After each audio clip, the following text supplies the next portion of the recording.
اگر آپ ہمارے چینل پر نئے ہیں تو ہمارے چینل کو ابھی سبسکرائب کر لیں اور ساتھ والے بیل کے آئیکن پر کلک کر کے نئی آنے والی ویڈیو کی نوٹیفیکیشن بر وقت حاصل کریں۔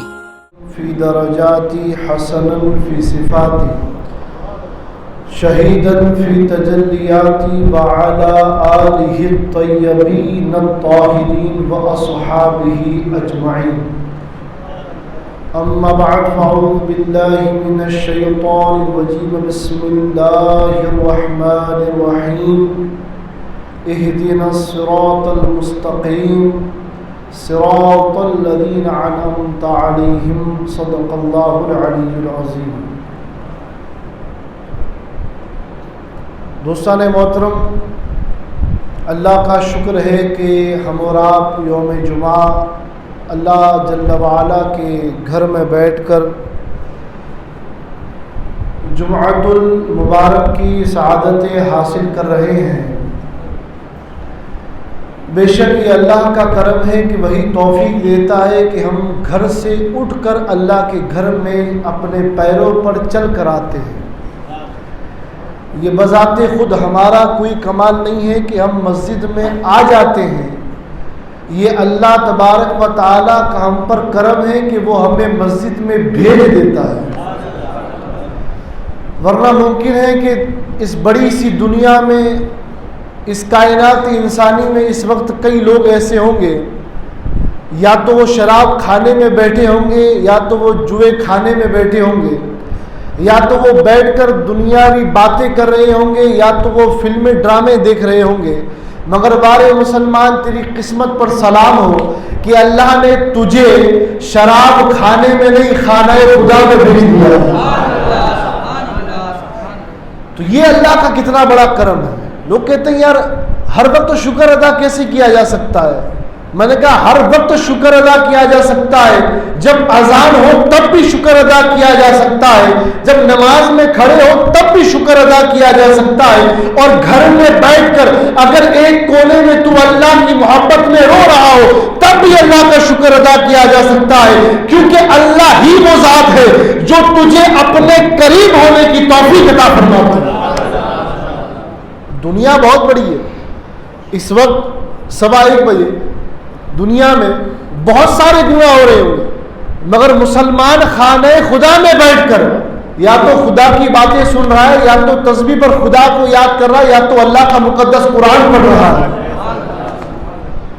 اور یہ اللہ ہی کا نظام ہے کہ وہ ہمیں ان کاموں کے لیے چنتا ہے، ورنہ اتنی بڑی دنیا ہے، کئی قومیں یہاں بستی ہے، کئی مذاہب یہاں رہتے ہیں، کئی بھات بھات کی بولیاں بولی جاتی ہے، کئی بھات بھات رنگ برنگی تہذیب و تمدن یہاں پایا جاتا ہے، مگر اللہ کا شکر ہے کہ جب جمعہ آتا ہے تو مسلمان پہلے اپنے بدن کو صاف کرتا ہے، صاف کرنے کے بعد اچھا لباس پہنتا ہے، اچھی ٹوپی لگاتا ہے، خوشبو لگاتا ہے۔ ارے پوچھا جائے کہ یار عام دنوں میں تو یہ نہیں کرتا، پیر منگل بدھ جمعرات سنیچر اتوار کو تو نہیں کرتا، جمعہ ہی کو کیوں کرتا ہے؟ تو وہ مومن مسلمان کہتا ہے کہ آج مجھے جمعہ ادا کرنا ہے، یعنی اپنے رب سے ملاقات کرنی ہے۔ یہ اللہ ہی کا کرم ہے۔ بڑی تیزی کے ساتھ جس مقصد کے لیے میں حاضر آیا ہوں، دوستان محترم، اللہ تعالیٰ نے ماں باپ جیسی بہت عظیم نعمت ہمیں عطا فرمائی، اور کائناتی انسانی کا یہ دستور ہے کہ جب ایک عورت اور ایک مرد ملتے ہیں تب اللہ ان دونوں میں سے ایک نئی جان کو پیدا فرماتا ہے، اور اللہ قرآن میں واضح طور پر ارشاد فرماتا ہے کہ کس بات کا تکبر ہے، کس بات کا غرور اور گھمنڈ ہے تجھے؟ اے بندے تو ایک ناپاک قطرے کی پیدائش ہے، یا اللہ قطرہ ناپاک ہے، پھر ہمارا وجود پاک کیسے ہوگا؟ تو اللہ قرآن میں ارشاد فرماتا ہے جو اللہ سے جڑ جاتا ہے، جو اپنے نفس پر قابو پا لیتا ہے، پھر اللہ اس کے ناپاک وجود کو پاک کر دیتا ہے، پاک کر دیتا۔ جو توبہ کی کثرت کرتا ہے اللہ اس کے وجود کو پاک کر دیتا، اللہ اس کی روح کو پاک کر دیتا، اللہ اس کے اعمال سے اس کی زندگی کو صاف اور ستھرا بنا دیتا ہے۔ مگر آج افسوس کے ساتھ میں ان نوجوانوں کی قسمت پر افسوس کرتا ہوں کہ جنہیں اللہ نے ماں باپ جیسی نعمت عطا فرمائی اور جو قدر نہیں کرتے. جو یتیم ہیں ان سے پوچھا جائے کہ ماں باپ نہ ہونے کا غم کیا ہوتا ہے. میرے پیارے آقا تاجدار مدینہ جو ہم غم گساروں کے آقا و مولا ہے, ہم غم زدوں کے آقا و مولا ہے, ایک رات عشاء کی نماز پڑھا رہے ہیں آقا. نماز سے فارغ ہونے کے بعد زاروں قطار رو رہے ہیں. صحابہ اکرام کی جرت نہیں ہوئی آقا سے پوچھا جائے یا رسول اللہ یہ رونے کا سبب کیا ہے, ان چشمان مبارکہ سے یہ موتی جیسے آنسو کیوں گر رہے ہیں. پوچھنے کی جرت نہیں ہے. جس آنکھوں کو مازاغ البصر کہہ کر اللہ نے قرآن میں پکارا, اس آنکھوں میں آنسو دیکھ کر صحابہ سے رہا نہیں گیا. جرت کر کے ایک صحابی آگے بڑھے, عرض کرتی یا رسول اللہ عشاء کی نماز ادا کروائی, اس کے بعد آپ زاروں قطار رو رہے ہیں, آخر اس غم کا سبب کیا ہے؟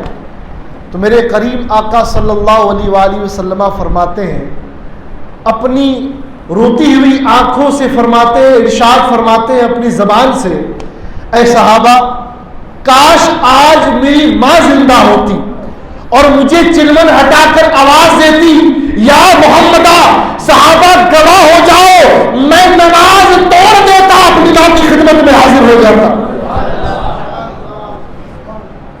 میں نماز توڑ دیتا. اور یہ شریعت کا قانون ہے کہ اگر آپ نفل نماز پڑھ رہے ہو اور سنت نماز پڑھ رہے ہو, فتاوی رضویہ شریف میں اعلیٰ حضرت رحمۃ اللہ علیہ بیان کرتے ہیں کہ نماز توڑنے کا حکم ہے اگر ماں آواز لگا دے. فرض نماز میں نہیں, نفل نماز میں. میں کہتا ہوں یا اللہ نماز تیری پڑھ رہے ہیں, ماں بلا رہی ہے, تو تیرا رسول کہہ رہا ہے نماز توڑ دو. اللہ فرماتا ہے میرا رسول وہی کہتا ہے جو میں اس کی زبان سے کہلواتا ہوں. زبان رسول کی ہے, فرمان خدا کا. ان عظمتوں, ان رفعتوں اور ان مقام و منزلت اللہ نے ماں باپ کو عطا. اب ہمارے نوجوان غفلت کا شکار ہے.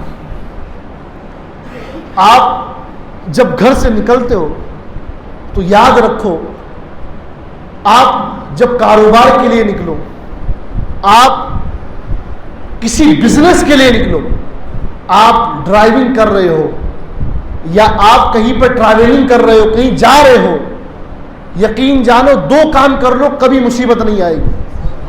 پہلا کام ماں باپ کے ہاتھ چوم کر دعا لے لو.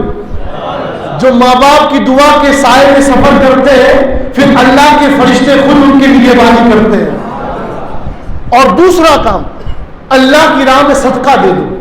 پیارے ابھی فرماتے ہیں جس نے صدقہ دے دیا اللہ کی رحمت اسے اپنے سائے میں ڈھانپ دیا کرتی ہے.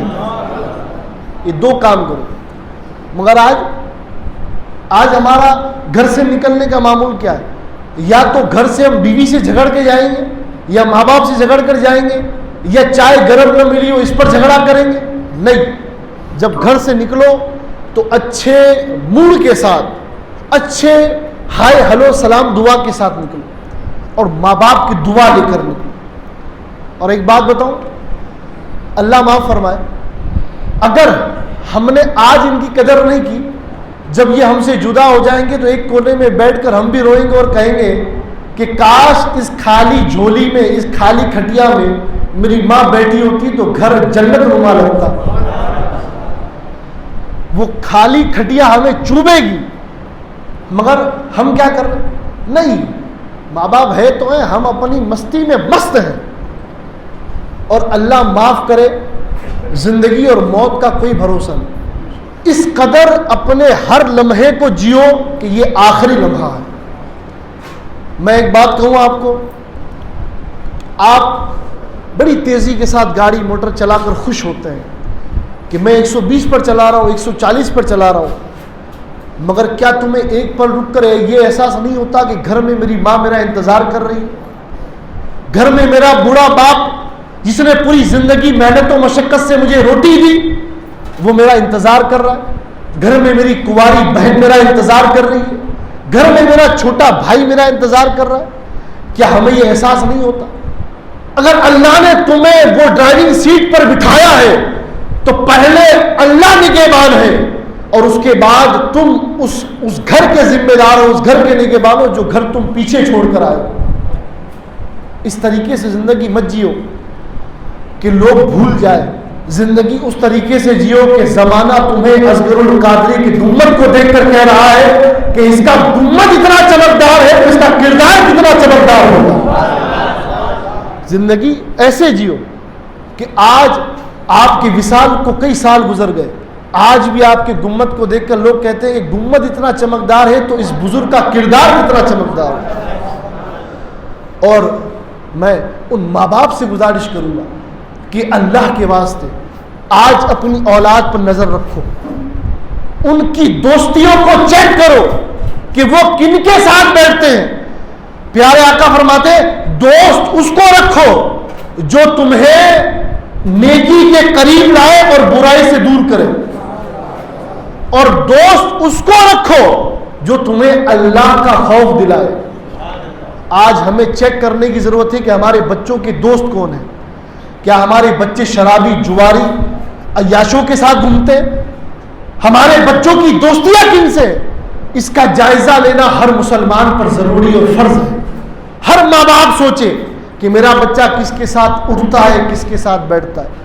آج توجہ نہیں دی, کل جب بچے کھو دیں گے تب احساس ہوگا کہ کاش کچھ وقت پہلے ہوش آ جاتا تو آج بچہ ہمارے ساتھ ہوتا. بات کڑوی لگ رہی ہوگی, معافی چاہوں گا, معاف کریے گا, مگر سننی پڑے گی. اس لیے سننی پڑے گی کہ میں اس ذمہ دار مسلک پر بیٹھا ہوں کہ اگر میں حق نہیں بولوں گا تو خدا کے گھر جواب دینا ہے, خدا کے گھر جواب دینا ہے.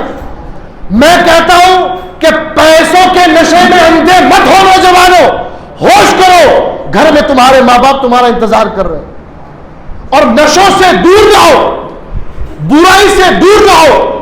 ان نشوں کی 4 دن کی چاندنی زندگی بھر کے لیے تمہیں اندھیرے میں ڈال دیں گے. اور یاد رکھو اللہ توبہ کرنے والوں کو پسند کرتا ہے. اپنے وقت کا بہت بڑا ولی, بہت بڑا ولی, نام بعد میں لوں گا, پہلے واقعہ سن لو. ایک شرابی نشے کی لت میں دھت اور روڈ سے جا رہا ہے, سڑک سے گزر رہا ہے. اس نے دیکھا کہ ایک کاغذ کا ٹکڑا پڑا ہے جس میں اللہ جل وعلا کا مبارک نام لکھا ہے. کیا لکھا ہے؟ اللہ کا مبارک نام لکھا ہے. وہ بندہ جو شراب کے نشے میں ہے اس نام کو, اس پرچی کو اٹھاتا ہے. اس کے پاس 2 آنے ہوتے, ایک آنے کا گلاب جل خریدتا ہے, ایک آنے کا عطر خریدتا ہے. گھر آتا ہے, پہلے خود نہاتا ہے,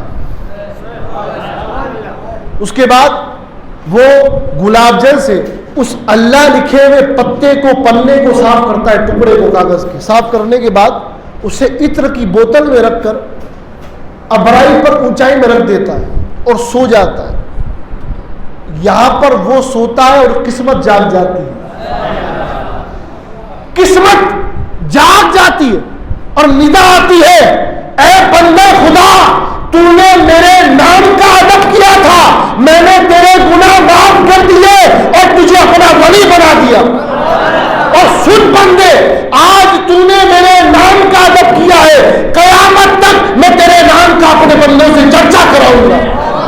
نام تھا اس بزرگ کا حضرت, اس اللہ کے ولی کے بزرگ کا نام کیا نام تھا؟ حضرت بشر الحافی. پتا تو چلے کہ مولانا صاحب بھی بیدار ہیں. کیا نام تھا؟ بشر الحافی. الحافی کیوں کہتے ہیں؟ ایک زمانے میں شرابی تھے, اللہ نے اللہ کے نام کا ادب کیا, اللہ نے اپنا ولی بنا دیا. اور حافی اس لیے کہتے ہیں کہ جب آپ کو یہ پروانہ سنایا گیا, جب آپ کے پیروں میں چپل نہیں تھے, آپ نے پوری زندگی چپل نہیں پہنے, پوچھا جاتا کیوں؟ کہتے کہ جس حال میں مجھے میرے یار کا پیغام آیا تھا وہ حال مجھے اچھا لگنے لگا. تو چپل نہیں پہنے تو پھر اللہ ہے, خدا ہے. پوری زندگی جس راہ سے وہ گزرتے اس راہ پر کوئی جانور گندگی نہیں کرتا. ایک دن آپ کی گزرگاہ پہ گندگی پڑی تھی, لوگوں میں چرچا ہونے لگی کہ بشر حافی یہاں سے گزرتے, آج یہاں پر گندگی پڑی ہے. کسی نے کہا جا کر دیکھو, آج بشر حافی کا انتقال ہو گیا ہے. پوری زندگی جس راہ سے گزرے اس راہ پہ اللہ نے گندگی نہیں ہونے دی. میں کہتا ہوں بندے خدا تو توبہ تو کر, اللہ تیرے اگلے پچھلے سارے گناہوں کو معاف فرما دے گا. تو اللہ کی بارگاہ میں توبہ تو کر میرے پیارے. تو اللہ کی بارگاہ میں ہاتھ اٹھا کر کہہ تو سی مالک تو بڑا ہے, میرے گناہ بہت چھوٹے, تو شان والا ہے, میں گناہ والا ہوں, تو میرا رب ہے, میں تیرا بندہ ہوں, تو میرا خدا ہے, میں تیرا گنہگار مسکین لاچار بے سہارا بندہ ہوں. مالک تو نہیں معاف کرے گا تو کون کرے گا؟ تو اپنے رب کی حضور ہاتھ اٹھا کر دعا تو کر. لوگوں, میرے اللہ کی پیارے ابھی فرماتے ہیں کہ اللہ کو سب سے زیادہ نوجوان کی توبہ پسند ہے. جو نوجوان توبہ کر لیتا ہے اللہ اس علاقے کے مردوں سے عذاب اٹھا لیتا ہے. تو توبہ تو کر. کیوں زندگیاں بگاڑ رہا ہے؟ کیوں نشے کی لت میں لگا ہوا ہے؟ کیوں اللہ کے عذاب کو بلا رہا ہے؟ تو اللہ کو یاد تو کر. زندگی بھر ایک بار تو اللہ کو یاد کرے گا, زندگی بھر میرا خدا تجھے یاد کرے گا. ایک نوجوان جو اسپتال میں ایڈمٹ ہے, اللہ تبارک و تعالیٰ اپنے پیارے کے صدقے میں شفائے کاملہ واجلہ عطا فرمائے, اور جو گزر چکے ہیں اللہ تبارک و تعالیٰ اپنی رحمت کے شیان شان مغفرت فرمائے. ہمارا کام دعا کرنا ہے اور جو زندہ ہیں ان کا ساتھ دینا ہے. میں گزارش کروں گا کہ آپ جو نوجوان آئے تھے اس کے تعاون کے لیے وہ کھڑے ہو جائیں, اور سب سے پہلا تعاون میں خود پیش کرتا ہوں, کیونکہ اللہ کے پیارے ابھی فرماتے جو مومنوں کی مدد کرتا ہے نا پھر اللہ غیب سے اس کی مدد کرتا ہے. اس لیے سب سے پہلا تعاون میری طرف سے آپ ایسا, اور جو دینا چاہے, جس کا کوئی نہیں ہوتا اس کا خدا ہوتا ہے, اور جو خدا کے بندوں کی مدد کرتا ہے پھر خدا حشر کے میدان میں اس کی مدد کرتا ہے.